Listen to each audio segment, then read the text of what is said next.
Hello everybody. Welcome back today.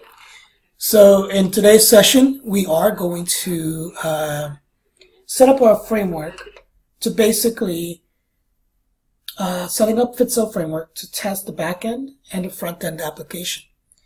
And what we will be using today, as you see here, we have fitness currently set up, and we just did a simple test. We wrote a simple fixture and just verify that fitness is working. And it's reading from our fixture classes. So the next thing we want to do, and to basically have a robust framework, we need to verify set up it to verify web application, front-end application, and also set it up to verify the back-end applications. Right. So we need to read from the database, get if we're expecting a certain record to be written to the database. In the fitness pages, we want to basically be able to do our tests to verify the backend. And those are some tests that could be very stable when you're done. And in my line of work, we have been using that very, very frequently. And those are robust tests that can be created. And then we're going to use Selenium WebDriver to basically drive our UI test.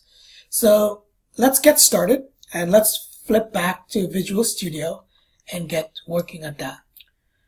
Okay, now that we're back in Visual Studio, you guys will notice on my projects a little bit that I have quite a few more things than you have from the last lecture that we did. So this was pre-created as I was developing the tests of the framework for this video. I basically went through the steps to making sure it was created. So you will be getting this once I complete this. However, what you will notice is you still have the do fixture, and then in here you have these two, do fixture and add count fixture, that we created earlier. And then you were able to run your test and verify that the framework was set up. Now what we want to do, I want you to go to FitselFramework on the top here, the solution. This is the solution, this is the actual project. So I want to right click here. So what we will do is we want to first add some things that we need for WebDriver. So what we're going to do is right click, go to Manage NuGet Package, and go under Browse. Yes, if you're not on Browse and you're on Install, just click on Browse. So what we want to do is basically look for WebDriver and hit Enter or search. And I chose the Selenium WebDriver here by Selenium committers. So this one is installed, so you click on that and click on install. Here I have on install because I'm already installed, but I want you to click on that and click on install. And if you go here and you expand the references, you should see that you have, just as we did before at Fit and Fit Sharp, you should have a WebDriver installed there, right? So that's something you should have once you're done. I also went ahead and did this Selenium WebDriver, Chrome driver installation. But you could just do the WebDriver here, but do both. I'll explain that later, but I basically have done this for the Chrome driver right now.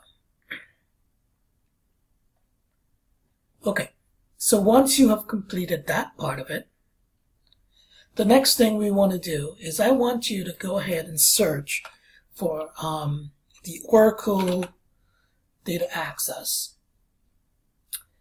So type in Oracle DataAccess and you'll find Oracle.managed DataAccess, and this is by Oracle, and then install that. Just do what we did before and install.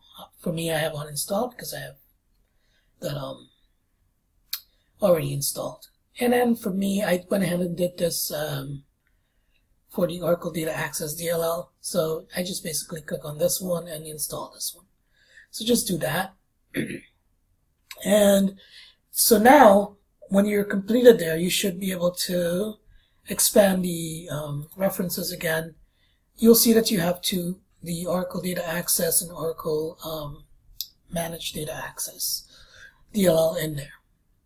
So that's all you need right now to have.